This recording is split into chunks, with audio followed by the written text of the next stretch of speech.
मियाँ बीवी, शादी हो गई, खुशियाँ, फ्यूचर के प्लान्स और ये होगा और जिंदगी हसीन हो गई, मेरा जीवन साथी सुपरस्टार, मेरा जीवन साथी सुपरस्टार, 2 सुपरस्टार।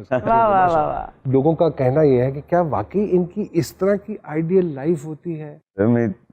आई थिंक मतलब बहुत ही 3-4 साल हो गए, 3 साल हो गए, 5 साल होने वाले हैं, 5 साल होने वाले हैं इंशाल्लाह। और लगता है कि अभी कल की बात है। नहीं नहीं भाई, सर नहीं लग रहा है, नहीं उधर से लग रहा है, एकदम से लग रहा है कि 5 जिस तरह एकदम असद जी ने कहा है ना, नहीं कल की बात तो बिल्कुल नहीं। नहीं लगा है कि हमने वक्त गुजारा है। ये बड़ी पॉजिटिव बात है जो असद ने की है। इसका मतलब है कि लगता है कि जैसे हम जन्म जन्म से साथ हैं। तो ये मुझे लगता है उनके कहने का मतलब मुझे अच्छा लगा इनकी, हम 27 साल की शादी के बाद ऐसी बातें नहीं करते। ये तो ऐसा लग रहा है आपकी बात इन्होंने कवर किया, इसीलिए गया मैंने, अच्छा लगा मुझे। कह रहे कि पता चला एक एक दिन गुजरते हुए।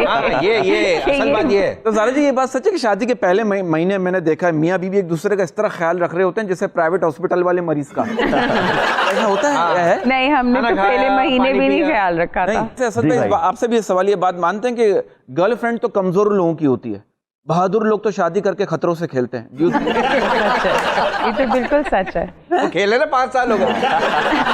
सर पाकिस्तान में बदकिस्मती कोई हुकूमत 5 साल पूरे नहीं करती। अगर आपने 5 साल पूरे कर लिए तो बस आप सेफ जोन में आ गए। सर बड़ा क्यूट कपल है सर, मजा आता है इनकी बातें सुन के, इनको देख के बड़ी पॉजिटिव। वही बात पूछने लगे थे कि हर जोड़ा एक ख्वाब होते हैं, हम एक ख्वाब ही देखा जाता है। क्या वो ख्वाब ताबीर में बदलते नजर आते हैं जी दोनों को? मुझे लगता है शादी बिल्कुल फिल्मों वाली नहीं है, और शादी वही लोग करें जिनको रिस्पॉन्सिबिलिटी चाहिए जिंदगी में, या स्टेबिलिटी चाहिए, या बच्चे चाहिए। शादी में कोई रोमांस नहीं है। रोमांस है इसी चीज़ में कि आप एक दूसरे के साथ घर की जिम्मेदारियाँ, बिल्स, ग्रोसरी करने जा रहे हैं, बच्चों को पाल रहे हैं। असल लाइफ का मतलब वो है। अब आपको महसूस होता है कि इन चीजों में भी रोमांस डाला जा सकता है? ग्रोसरी मुझे लगता है यही रोमांस है। अच्छा, असल रोमांस यही है। खाली मेहंदी माइयों तक होता है बस। तो खानदान मेहंदी माइयों वो भी एक फीलिंग होती है कि अनएक्सप्लोर्ड एक रिलेशनशिप है, उसमें क्या होगा, जब अगले दिन पता चल जाता है क्या होगा तो फिर आप कहते हो। एक परसेप्शन है पब्लिक की कि ये तो एक हनीमून पीरियड है ना जी, उसके बाद मियाँ बीवी की एक प्रैक्टिकल लाइफ शुरू होती है। तो वो कितना पीरियड है और कितने अरसे के बाद प्रैक्टिकल लाइफ शुरू हो जाती है? आई थिंक निकाह के अगले दिन शुरू हो जाती है प्रैक्टिकल लाइफ। सिर्फ हनीमून पीरियड बहुत ही दो मियाँ बीवी हनीमून पीरियड बस रोमांस शादी से पहले तक का होता है। हाँ मतलब मुझे पता नहीं, अब ये आप दोनों को कोई बताता है आप दोनों मियाँ बीवी हैं? याद दिलाते होंगे, रिमाइंड कराते हैं कि हाँ। Allah bless them, they are still together. I knew a couple actually from the showbiz. तो उन दोनों मियाँ बीवी का यही होता था, जिस तरह किसी ने आना ना तो वो लबी डबी हो जाते सन, जिस तरह किसी ने हट जाना और कल्ले होते सन ना, मैं तो क्योंकि वो यूज्ड टू हो गया से उन्होंने तो आपस से लड़ना शुरू कर देते थे और बकायदा ऐसे चेंज करते थे। ये होता है कि जैसे ही कोई कैमरा देखा स्टांस बदल गया एक दूसरे। नहीं जानू आप देख लो, जैसे आप जैसे मुनासिब समझोगे बिल्कुल वैसे कर लेंगे। हाँ नहीं सदके जाऊँ, आप करें ना जैसे आप ऐसे होता है। कभी कभी ऐसे कुछ लोगों को देख के कहते हैं, ज़ारा जी तुम ऐसा देखती हो ना कि घर में तो आप ज़ारा जी मुझे समझ आ जाती कि अच्छा ऐसा कहती हूँ जी, ऐसा जी बताएं। But I think it's just he is a very practical man and मैं एक ओवर द मून किस्म की लड़की थी, बट मैं इनके साथ A very pampered girl. हाँ, मैं इनके साथ अब सेट हो चुकी हूँ। यहाँ वक्त हुआ है एक छोटे से ब्रेक का। Let's take a quick break.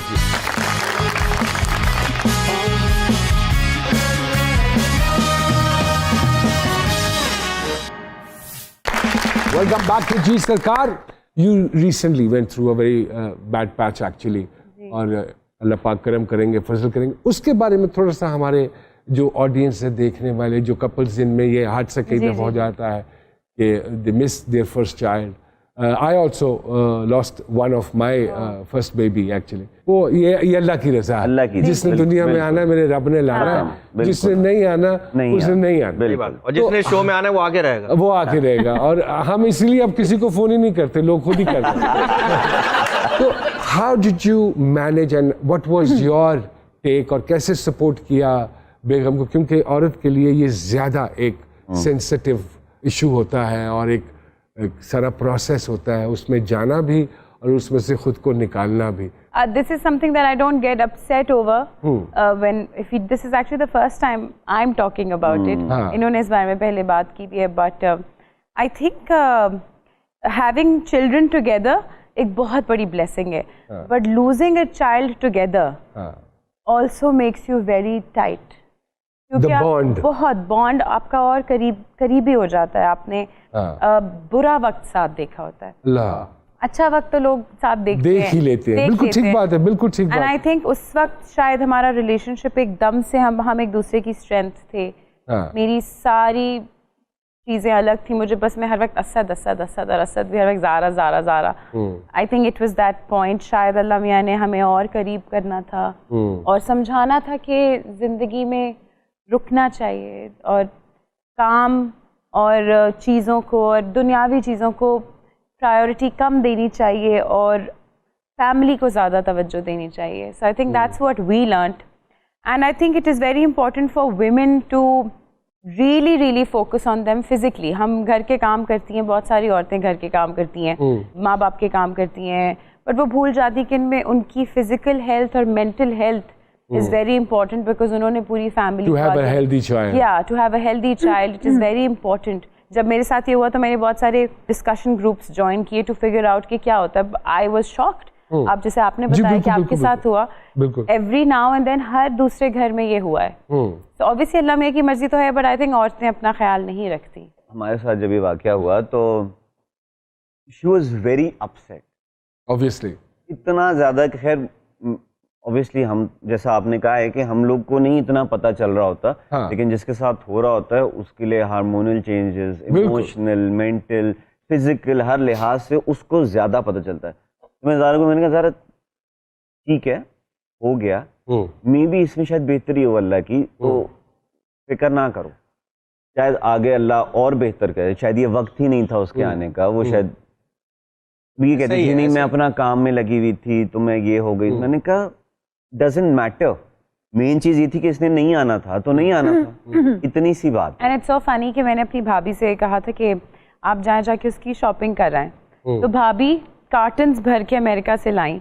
But यही बात है ना, आप जितनी प्लानिंग कर लें, अगर अल्लाह मियां ने किसी को नहीं लाना तो वो सब कमरे बन रहे हैं, मैं ये बात कॉट्स हमेशा बन कहता रहे हूँ हैं। कि जैसे ज़ारा मुझसे अक्सर ना प्लानिंग करी होती, अच्छा ये हम ये करेंगे, पहले ये करना चाहिए, घर बनाना है, घर नहीं गाड़ी मैंने कहा करते रहो, होना वही है जो होना है, ऐसे ही है, और वो ऊपर वाला करेगा, आप कुछ भी कर लो। वाह, वाह, आप सिर्फ एक सोच सकते हैं कि अच्छा यार कर लेंगे ये, लेकिन आप इतना पुख्ता खुदा ना खास्ता मतलब नऊजुबिल्लाह आप खुदा नहीं क्या बोले जी ये होगा और वो हो जाए, ऐसा नहीं हो सकता। ऐसा नहीं हो सकता। तो planning is good but don't take it on your mind. Yes, simple. नसीब की बात हो रही है ना कि आप कह रहे हैं कि नसीब में जो लिखा वो मिलेगा।